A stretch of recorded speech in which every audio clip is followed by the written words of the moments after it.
अस्सलाम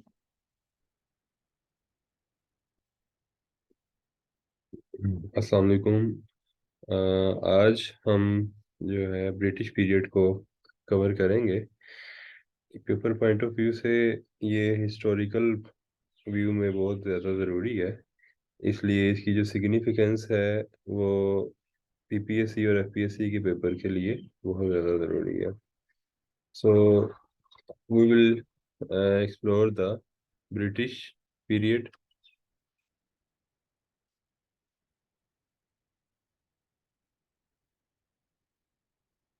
British period. Okay. The British enter in subcontinent through East India Company.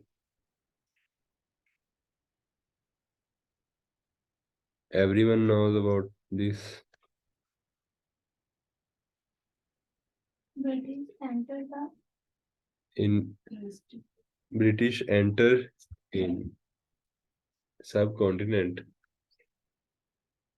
continent by East India Company.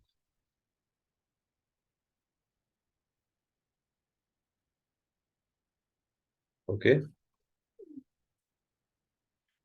अच्छा, when this company was formed, ये तो अब सब को पता है, लेकिन आपसे पीपीएससी क्या पूछ सकता है? पीपीएससी क्या करता है, सेम चीज को एक अदर डायरेक्शन में पूछ लेता है।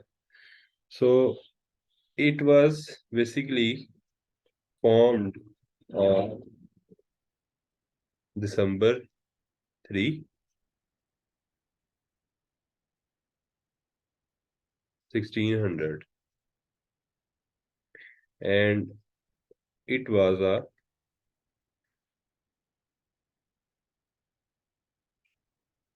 trading company.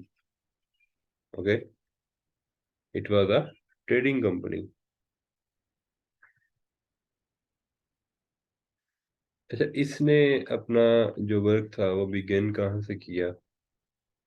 East India company सब कॉन्टिनेंट में तो आई, लेकिन मतलब किस तरह से इसने स्टार्ट किया? It's first enclave started in Bengal.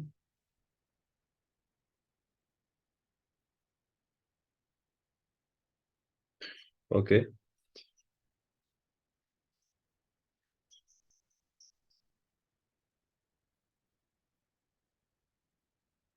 When the British India, when East India Company came into existence in subcontinent, जो लोग थे ना इस इलाके के, सब कॉन्टिनेंट में जो रह रहे थे, उनको इस चीज का अंदाजा नहीं था कि ये जो कंपनी है ये यहाँ पे क्यों आई है। ठीक है। लुक, अब आज अगर नेस्ले है या आज अगर यूनिलीवर है, वो भी अपनी जगह पे ठीक थे। आज अगर यूनिलीवर है और आज अगर नेस्ले है, अब हमें तो नहीं पता कि वो कल को वही ईस्ट इंडिया कंपनी वाला काम करें, लेकिन we are treating that companies for the sake of trade.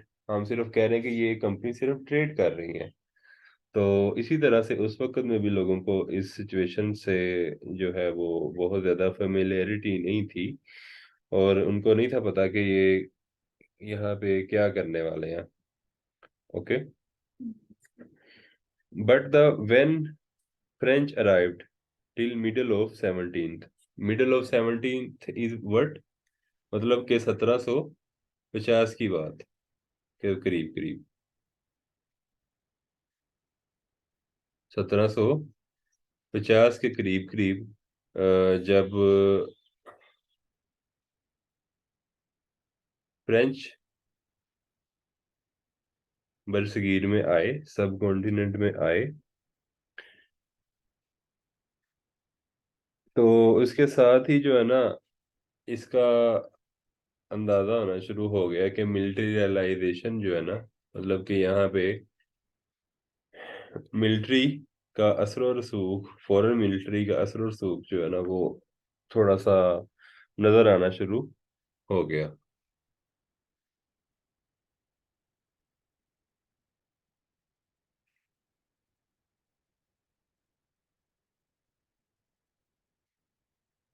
Okay. अच्छा, इसके बाद जो है the situation Europe was such that two sides of in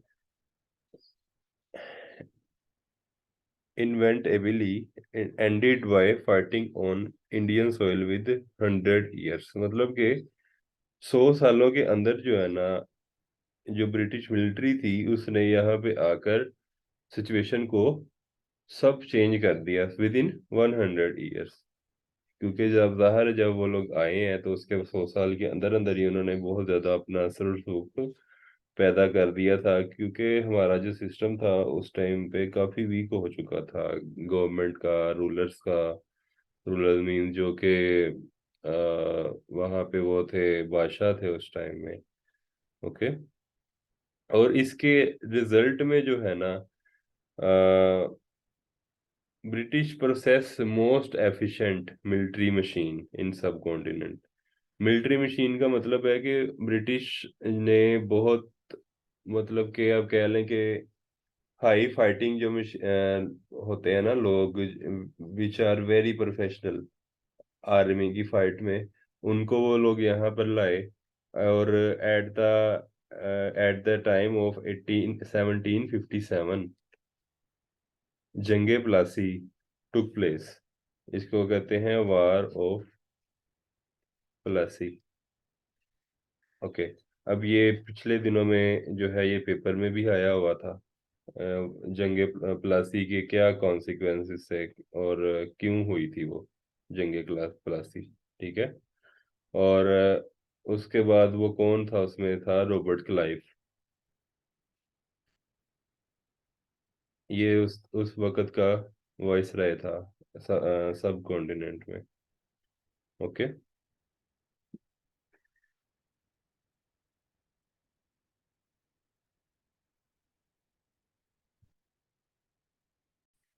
okay. So after the 1757 Mughal empire declined. मतलब ये भी अक्सर पूछा जाता है कि ठीक है वो हुआ तो सही, डिक्लाइन हुआ तो सही, लेकिन कब हुआ। ये बेसिकली 1757 में मुगल एम्पायर जो था ना, वो डिक्लाइन उसका हो गया था। ठीक है, डिक्लाइन मतलब कि वो पावर्स को खो रहा था। ओके।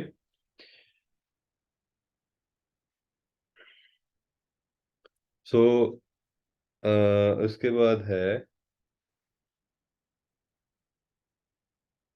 The company. कंपनी क्या, कौन सी? East India company. The East India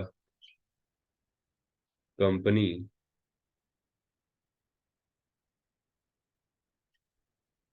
became a great political force। कब? आफ्टर 1757। ठीक है, मतलब कि आप सोचें कि जो ईस्ट इंडिया कंपनी थी वो एक ट्रेडिंग कंपनी होके आके सब कॉन्टिनेंट में 1 साल के अंदर ही जो है ना पॉलिटिकल लीडरशिप पे बैठी और उसने रूलर को हटा दिया। मतलब 1757 में जो मुगल एम्पायर का डिक्लाइन स्टार्ट हुआ था, they are very they have very significant role. ठीक है। अब आप ये देखें कि यहाँ तो वो बहुत ज्यादा स्ट्रोंग थे। वो स्ट्रॉन्ग नहीं थे, उन्होंने आके लोगों को जज किया होगा, जैसे हाँ, सारे। यहाँ तो ये लोग बड़े ढीले थे। और उन्होंने इनको जज करने के बाद उन्होंने फिर इनकी वीकनेस का फायदा उठा के तो उनको हाँ हटाया। बिल्कुल। So after its victory of at Plassey 1757, उधर बंगाल में द रूलर ऑफ बंगाल,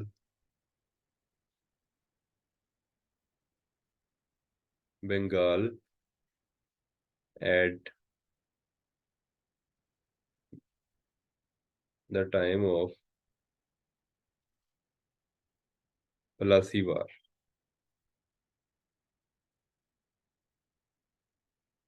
वास नवाब सिराजुल दौला।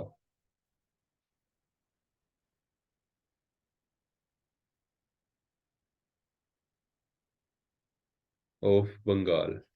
इसका मुकम्मल नाम क्या है? Nawab Sirajul Daula of Bengal.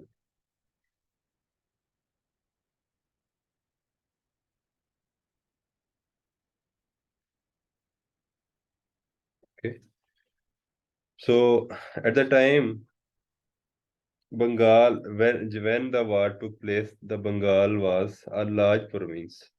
I already told you कि बंगाल एक बहुत बड़ा प्रोविंस था, एंड कंप्राइज करता था ये उस टाइम पे। ये भी एक बड़ा इम्पोर्टेंट एमसीक्यूज है। उड़ीसा। उड़ीसा का पता है उड़ीसा क्या है? उड़ीसा डैम भी नहीं, उड़ीसा डैम तो ये होगा। वो है, इनका ये है, उड़ीसा बहार ये उसका प्रोविंसेस हैं इंडिया में जो अभी शामिल हैं। तो जब जब 1757 की जंगे प्लासी हुई थी, तो उस टाइम पे ये बहुत बड़ा सूबा था, और इसके अंदर मुख्तलिफ सूबे ऑलरेडी इंक्लूडेड थे, उसमें उड़ीसा, बिहार, असम। ये बंगाल। ये 1700, मतलब जब भी इसकी पार्टीशन हुई 1905 में, तो उस टाइम पे इसको डिवाइड किया गया था थोड़ा सा, थोड़ी देर के लिए, ठीक है। सो ये बेसिकली तीन सूबे कौन से हैं इसके पार्ट थे। ओके, नेक्स्ट है, इन 1765 the East India company granted Deewani power. ये बेसिकली दीवानी पावर होती है रेवेन्यू कलेक्टिंग पावर, ठीक है। अब पीपीएससी का जो है ना फेवरेट थोड़ा सा ये ऑर्गेनाइजेशन स्ट्रक्चर या कॉन्स्टिट्यूशन को भी कह लो, कि वो ना मतलब कि ये फॉर्म्स किस तरह से हो रही हैं। अभी जो परसों जो पेपर में आया था ना, वो ये आया था कि which are the basic pillars to constitute a state. मतलब कि एक जो स्टेट हम बनाते हैं उसके पिलर्स बेसिकली क्या होते हैं, नहीं समझ आई? ऑप्शन क्या क्या उसमें उसमें उसमें उसने बताया था तीन पिलर हैं, चार पिलर हैं, पांच पिलर हैं। कितने तीन तीन है, ठीक है। सो इस तरह से जो है ना, क्योंकि हमारा ऑब्जेक्टिव पीपीएससी और एफपीएससी है, तो कॉन्स्टिट्यूशंस ऑफ स्टेट्स और किस तरह से ये ऑर्गेनाइजेशंस बनी, ये भी, और किस तरह से ये काम करती थी, ठीक है, ये भी इम्पोर्टेंट है। मतलब देखा जाए तो इंटरेस्टिंग चीजें हैं। मतलब कि किस तरह तब लोग, अब अक्सर लोग सोचते हैं कि जब फोन नहीं होता था या कंप्यूटर नहीं होता, तो लोग किस तरह से उसको लेकर चलते थे, लेकिन देखें तब भी उन्होंने, उनके पास हर एक पूरी मुकम्मल अनारकी मौजूद थी। अच्छा, अब एमसीक्यू इसका ये है कि इन 1765 the East India company granted Deewani power. Deewani power क्या है? Revenue collecting power. ओके, इन बंगाल। अब आप देखें, आप ट्रेड करने आए हैं तो आप उस इलाके का रेवेन्यू कलेक्ट करना शुरू कर रहे हैं, ठीक है। अच्छा, इसके बाद है, इसमें भी इन्होंने बड़ी सक्सेस हासिल की, बड़ा रेवेन्यू कलेक्ट किया। उन्होंने ज़ाहिर रेवेन्यू ही कलेक्ट करना था, जिसको मारना है मारो, हमें नहीं पता, पैसे लाओ जहां से मर्जी लाओ। अक्सर आप देखते हो ना, जब कोई देखिए जगह को इन्वेड करते हैं, उस पर कब्जा करते हैं, तो उस पर फिर बाद में क्या उस जगह के साथ ट्रीटमेंट किए जाते हैं।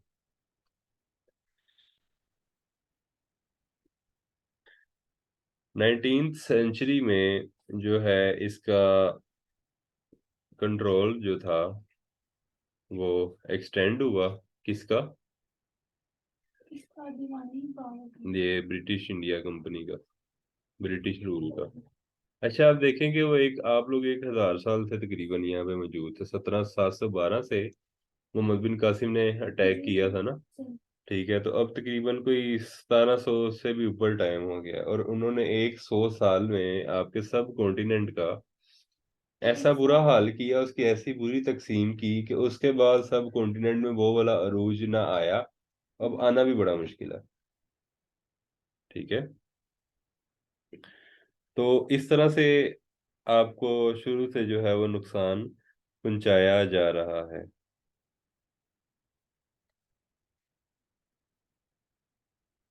असल में उन्होंने लड़ाया ही मुसलमानों को, पूरा इनको हिंदुओं को मजबूर हम्म। अब क्योंकि वो जानते थे कि ये इनका जो है ना सबसे वीक पार्ट है, they will not compromise on this part. हाँ। अच्छा, नेक्स्ट है सिख रोज, the Sikh power rose in Punjab.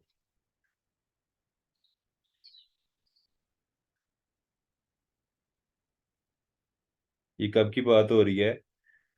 Middle of 19th century की बात हो रही है ये। ओके। पंजाब नॉर्थ में और पंजाब में इन्होंने सिखों ने अपना इन्फ्लुएंस इंक्रीज किया, while British also helped them to increase their influence on rest of the country। कि उन्होंने भी, ब्रिटिश ने भी उनका बड़ा मदद की। ठीक है, क्योंकि सिख मिनोरिटी में थे ना, वो इतने ज्यादा खिलाफ मतलब नहीं थे उनके। ना ही उनके इतना ज्यादा प्रोटेस्ट था, और ना ही जो है ना वो इतना ज्यादा नजर आ रहे थे कि जी ब्रिटिश के खिलाफ काम कर रहे हैं ये। ठीक है, तो इस वजह से उनको बहुत ज्यादा जो है ना वो नहीं, उनके खिलाफ नहीं थे। ठीक है, इस और उनको हेल्प कर रहे थे। By 1843 Sindh was in British hand.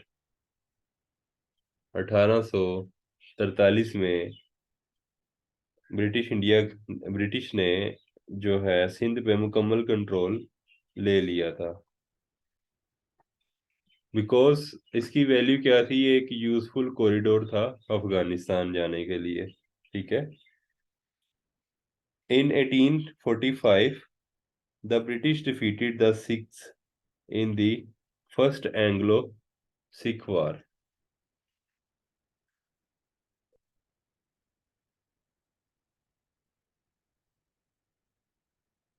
Defeated मतलब कि उधर से ये जब हुई थी, जंग हुई थी इनके दरमियान, फिर मतलब उधर से ये लोग एक्सटेंड कर रहे थे, सिख एक्सटेंड कर रहे थे, और इधर से ब्रिटेन जो है एक्सटेंड कर रहे थे। अब हिंदू तो पहले ही ज़ाहिर है वो नहीं थे, उसमें पावर में नहीं थे, मुसलमान का डिक्लाइन था, तो उसका फायदा उठाते हुए ये सिखों ने अपनी जो है वो मूवमेंट्स जो थी ना वो इंक्रीज कर दी थी। ठीक है। सिख इन in 1845 British defeated Sikhs in the first Anglo-Sikh War। इसका टाइम पूछ लेता होता है एंग्लो सिख वार का, कब हुई? ये हुई 1845 में। Okay.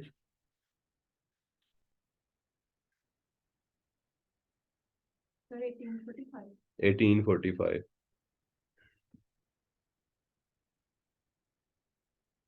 In 1849, after the 4 year of Anglo-Sikh War, the British succeeded second Sikh war, मतलब कि उसके बाद फिर जंग हुई उनकी, और वो दोबारा फिर जो है ना उन लोगों ने सिखों को इस जंग में हरा दिया। और जो उनके कब्जे में उस वार के बाद जो इलाका आया था वो था पंजाब, क्योंकि पंजाब में सिख बहुत ज्यादा थे। पंजाब आया। ठीक है, और NWFP का एरिया। ये कौन सा ये कौन सा इलाका है? केपी की। KP के, शाबाश। ओके। नहीं तो केपी के तो स्थित है ये इसका ओल्ड नेम है। ओल्ड नेम है KPK का। अच्छा, अच्छा, अब आगे क्या होता है, ये सारी सारी सिचुएशन तो हो जाती। अब ये तीनों जो पार्टीज हैं मिलती हैं, मुसलमान, सिख, हिंदू, और 1857 में ये दोबारा कोशिश करते हैं ओवरथ्रो करने के लिए ब्रिटिश एम्पायर को। मतलब कि जो जंग होती है ना,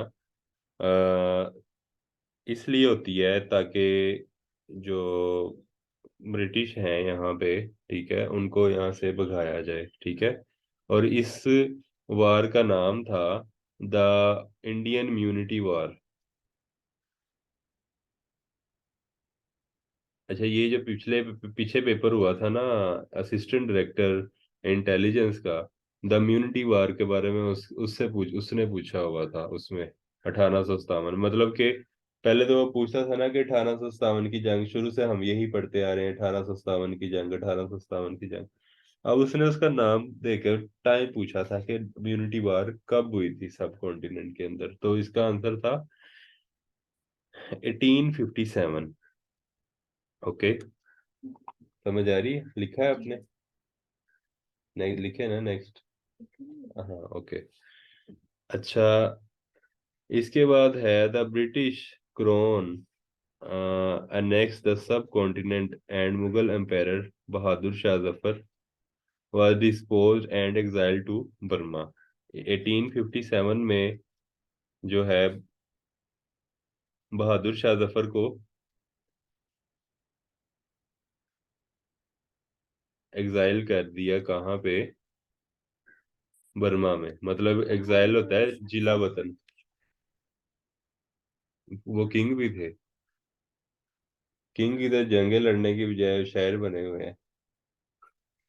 उन्होंने कहा कि अब आपकी जो है ना दीवानी निकाले हम। खैर, during the British rule,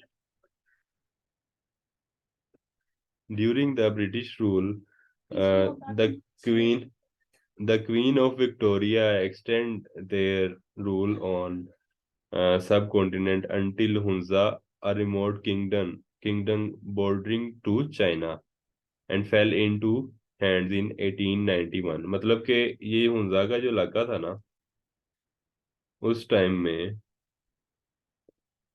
China के साथ सराउंडिंग कर रहा था, और जो है उसे भी चाइना ही कंसीडर किया जाता था।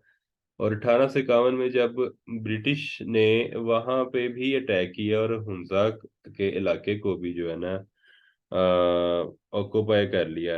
इसकी लाइन लिख लें, British occupied Hunza in 1891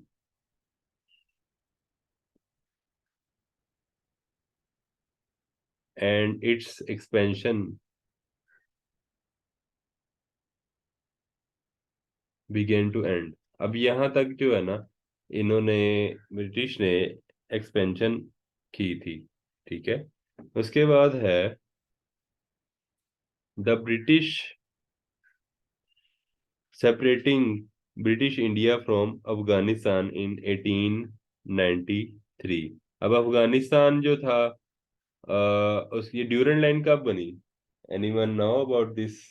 Durand line क्या है?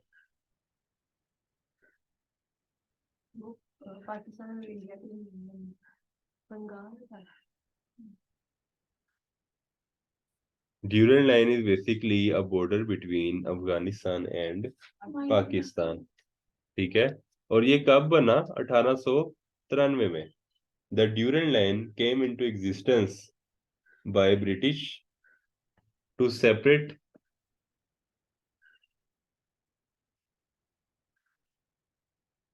the Durand line became in existence to separate Afghanistan and Pakistan. Okay, ये पहले बॉर्डर वाला सीन नहीं था यहाँ पे, ठीक है, क्योंकि वो भी एक मुस्लिम कंट्री था। तो लोग वहां पे आते जाते थे। हाँ, अच्छा। उसके बाद जो है the resulting Durand line cuts the state I already told you. The British activities on subcontinent had not been limited to waging war. There had been a gradual process of westernization which had affected the whole of India's society.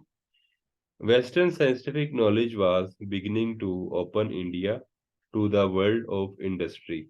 मतलब कि उधर इनका आने का मकसद ये जंग करना या रूलिंग करना नहीं था। और यहाँ पे आने का इनका मकसद ये था कि जो उनकी सकाफत है ना, उसको प्रमोट किया जाए। कि जिस तरह से वेस्टर्न कल्चर है, हम लोग जैसे पाकिस्तानी कल्चर को करते हैं कि जी सलवार कमीज पहनना चाहिए, ये करना चाहिए, क्योंकि ये हमारा कल्चर है। ये हमारे पे इम्पोज नहीं है, लेकिन ये हमारा कल्चर है। इसी तरह से उन्होंने भी अपना काम किया और अपने कल्चर को, अपनी लैंग्वेज को प्रमोट किया। अब जैसे आपने अक्सर देखा होगा, चाइना जो है ना, चाइनीज लैंग्वेज को बड़ी प्रेफरेंस करते हैं। तो इसीलिए हर नेशन जो है ना, अपना असर और सूख डालने के लिए अपने सबसे पहले क्या करती है, उधर कल्चर को प्रमोट करती है और अपनी लैंग्वेज को प्रमोट करती है। और यही मतलब ऑब्जेक्टिव होता है। फॉर एग्जांपल, आप कभी बाहर जाओ ना, अगर आपको कोई बंदा मिल जाए ना उधर उर्दू स्पीकिंग, तो आप बड़े खुश होगे, उसके साथ आप बात करोगे, उसके साथ टाइम स्पेंड करना पसंद करोगे, instead of an British person. तो ये बेसिकली जो है वो लोग समझते हैं, शुरू से ही ये चलती आ रही है कि सकाफत को प्रमोट करना चाहिए। ठीक है। अच्छा, अब इसके अंदर जो इसका थोड़ा सा बैकग्राउंड डिस्कस करते हैं, और इसको हम अभी के लिए जो है ना इसमें ब्रिटिश रूल को खत्म करेंगे।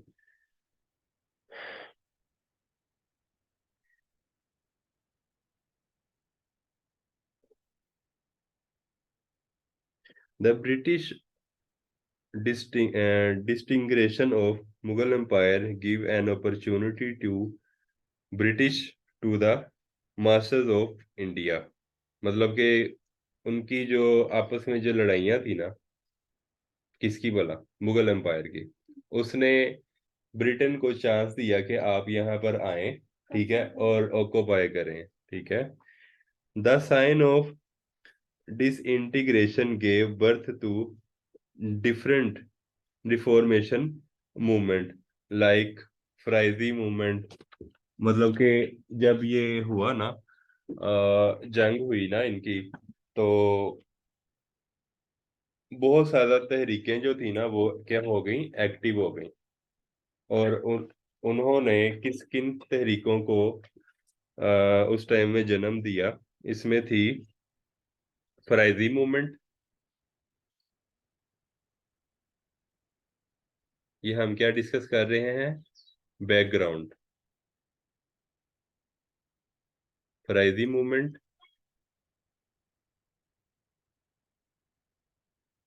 ओके। सेकंड है,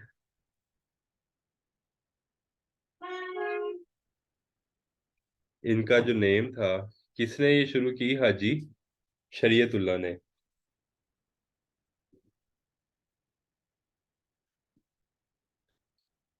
हु कॉइंड फ्राइजी मूवमेंट। अच्छा। हाँ। Okay.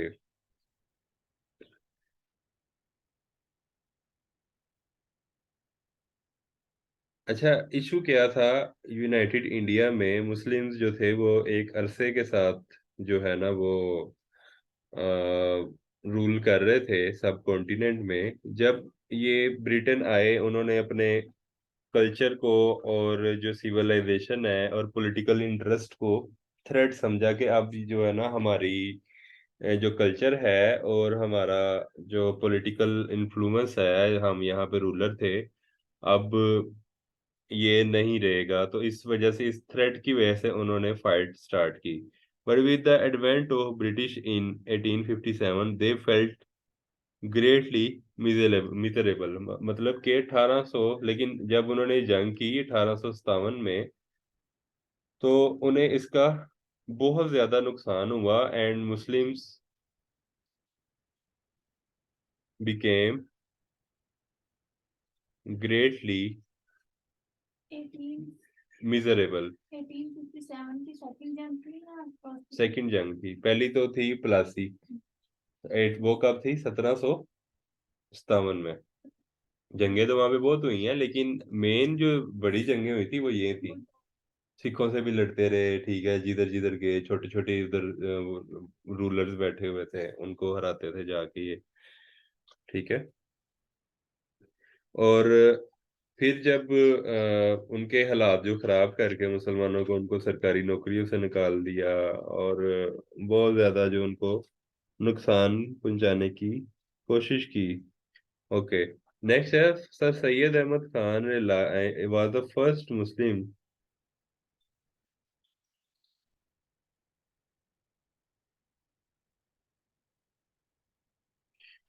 who realized that the Muslims are helpless.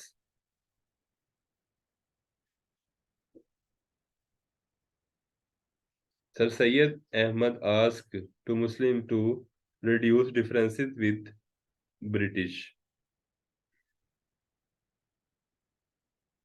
Sir Syed Ahmad asked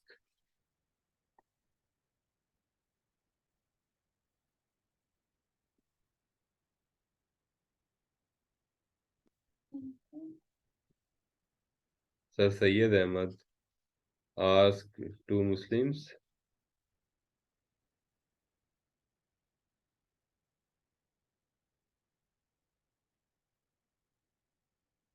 to reduce the gap between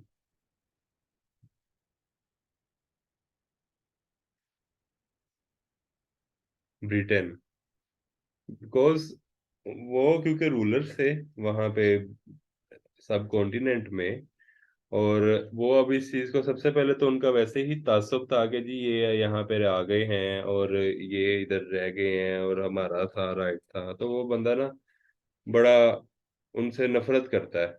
आप अल्लाह ना करे बंदा किसी के घर पे कब्जा हो जाए तो वो कुछ भी कर ले, तो वो कहेगा कि नहीं जी मैंने इसको माफ नहीं करना, ठीक है, तो मैं तो इसको छोड़ूंगा नहीं। जिधर वो बंदा मिलेगा उसके साथ वो लड़ने की, उसे मारने की, उसकी पिटाई करने की कोशिश करेगा। तो यही हालात तब भी होंगे। तो लेकिन सर सैयद अहमद ने उन्हें कहा था कि आप ऐसा करें कि आप उनके साथ इस तरह से ना करें, अपने गैप्स कम करें ताकि आप लोग इकोनॉमिकली हालात आपके बेहतर हो। अब एक बंदे के पास जॉब ही नहीं है, बिजनेस है, उस पे किसी ने कब्जा कर लिया, ठीक है, जो कोई सामान था वो कोई ले गया, तो उस बंदे ने बेचारे ने डिप्राइव्ड ही होना है ना, उसके हालात बुरे ही होने हैं ना। लोगों को जो है पॉलिटिशियन से दूर रहने का कहा था, और कहा था कि एजुकेशन को ज्यादा प्रेफर पॉलिटिक्स करें। से, as I told you before of this, के पॉलिटिक्स से दूर रहने का विदाउट नॉलेज, जी। ठीक है। कुछ लोग समझते हैं कि जी उन्होंने कहा था कि नहीं जी आप दूर ही रहे हैं, ठीक है। कि तो कुछ टाइम के लिए हाँ, आपको अच्छा, होता शॉर्ट पता क्या पीरियड। है? होता पता क्या है? क्योंकि मैं भी तकरीबन काफी देर से अब गवर्नमेंट में काम कर रहा हूँ। अच्छा, कोई बंदा होगा ना वो आपकी, मतलब हमारे लेवल का कोई बंदा होगा, या मतलब हम अक्सर हमारी किसी सुपीरियर ऑफिसर के साथ या किसी सुपीरियर रैंक के साथ कोई अच्छी सेटिंग हो जाएगी ना, तो जो बाकी होंगे ना वो समझने लग जाएंगे ये हमारे खिलाफ है। अच्छा, ये चीज जो है ना अभी से नहीं, ये शुरू से ही चलती आ रही है। तो यही चीज सर सैयद अहमद खान के साथ भी इनका यही था कि वो क्योंकि उनके थोड़ा सा अटैच थे, वो गवर्नमेंट रैंक पे थे, उनको ज़ाहिर है जिम्मेदारियां देते थे। फिर इनका ब्रिटेन का ये होता है कि जिसकी जिम्मेदारियां दे ना तो फिर ट्रस्ट भी करते हैं। तो वो शायद समझते थे कि ये हमारे खिलाफ है, ये बरतानिया का कोई बंदा है। तो खैर, इस पर्पस के लिए sir Syed Ahmad Khan wrote many books like Tabyinul Kalam.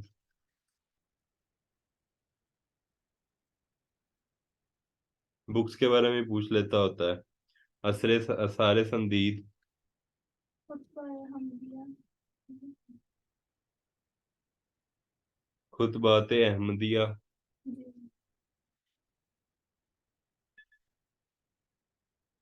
Ahmadiyya,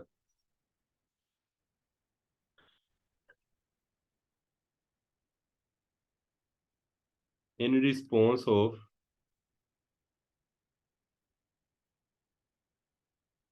William Muir life.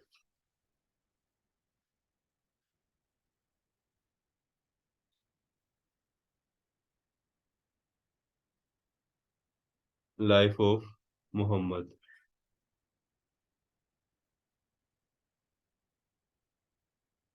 Okay.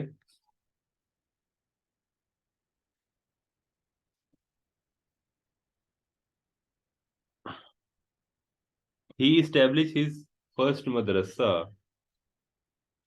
in 1859 at Muradabad.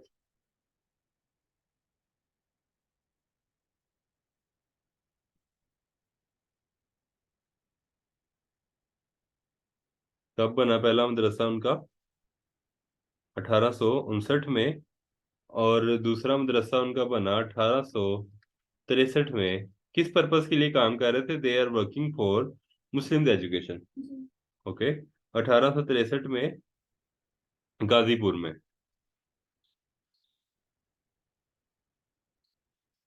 And finally Aligarh school at, कब बना था अलीगढ़ स्कूल? 1870, 1877 1875 में। 1877 में कॉलेज बना था। ओके।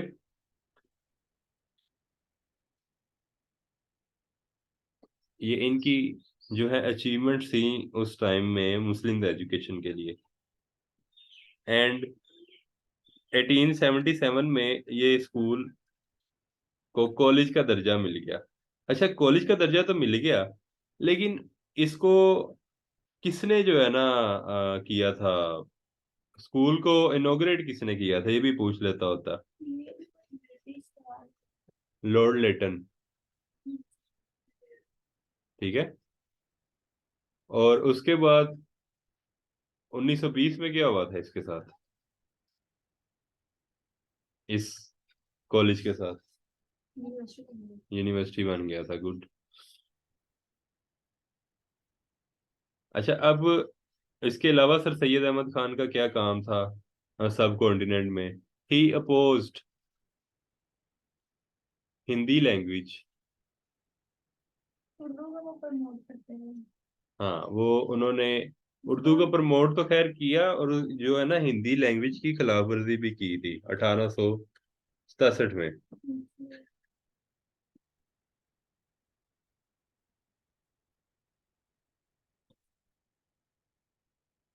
उसके साथ साथ सर सैयद अहमद के साथ जो है दारुल उलूम देवबंद भी जो है वो बनी 1867 में।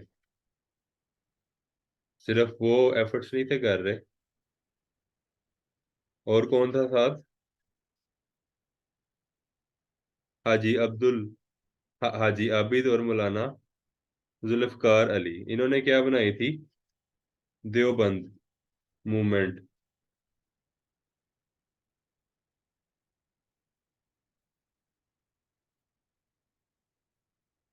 दारुल उलूम देवबंद।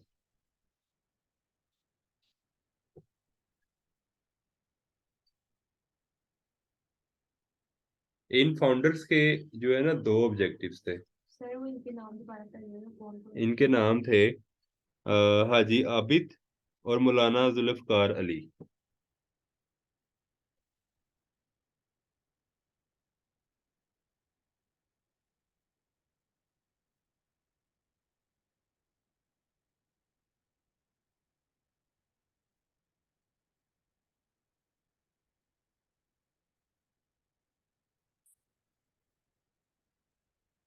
इनके ऑब्जेक्टिव क्या थे? नंबर वन, इनका ऑब्जेक्टिव था to face British machinery in subcontinent. In subcontinent. Second objective क्या था? Separate religious education. क्योंकि अब हिंदू जो है वो ये काम कर रहे थे कि अपना कल्चर इधर एक्सपेंड करना शुरू कर दिया था उन लोगों ने। मुसलमानों में भी, मुसलमानों के बच्चों को क्या कर रहे थे? लेके जा रहे थे मंदिरों में, पढ़ा रहे थे। मतलब इस किस्म की काफी सो कॉल्ड चीजें वो उस टाइम पे कर रहे थे। तो इस तरह से फिर मुसलमानों ने भी कुछ तहरीकों का आगाज किया, क्योंकि तहरीक जो होती है वो बहुत ज्यादा नॉलेज प्रोवाइड करती है। जैसे वो इमरान खान की तहरीक है, उसने आपको क्या बताया? उसने कम से कम आपको ये बताया कि आपका जो कंट्री है उसको आप नहीं चला रहे हैं, कोई और लोग चला रहे हैं, ठीक है। और उसमें अमेरिका और जिस जिसका भी मतलब वो कहता है, तो वो बस बेसिकली वो तहरीक उस टाइम में, जब एट द टाइम ऑफ सब continent, eight the time of 1867 जो है, वो काफी ज्यादा ये चीजें चल रही थी ताकि मुस्लिम्स को प्रमोट किया जा सके, ठीक है। उसके बाद नदवातुल उलमा, नदवातुल उलमा भी एक इसी तरह से ऑर्गेनाइजेशन थी। ये कब बनी थी? 1898 में।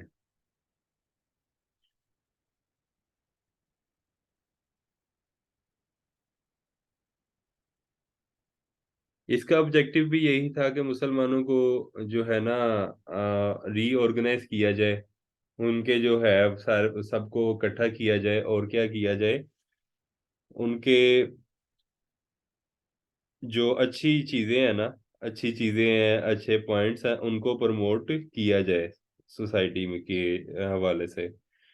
इसके जो फाउंडर थे वो कौन थे? अब्दुल गफूर।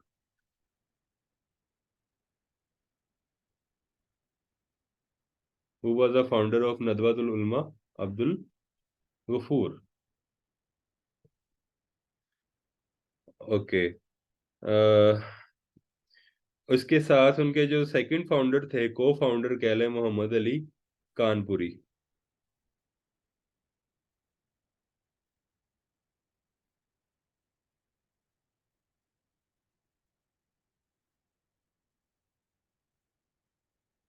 इस मदरसे का क्या रोल था? इस मदरसे ने सुलेमान नदवी, सुलेमान नदवी का पता है? जी सही सलमान है। सैयद सुलेमान डॉक्टर है। नदवी। ओके। अब्दुल कलाम आजाद,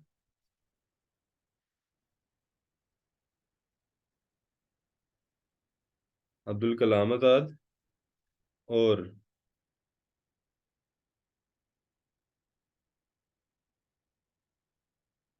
अब्दुल कलाम आजाद जैसे जो है ना वो लोग पैदा किए। और उसके अलावा अलीगढ़ में भी इनका काफी रोल रहा उस टाइम में, जो चीजें चल रही थी अलीगढ़ में।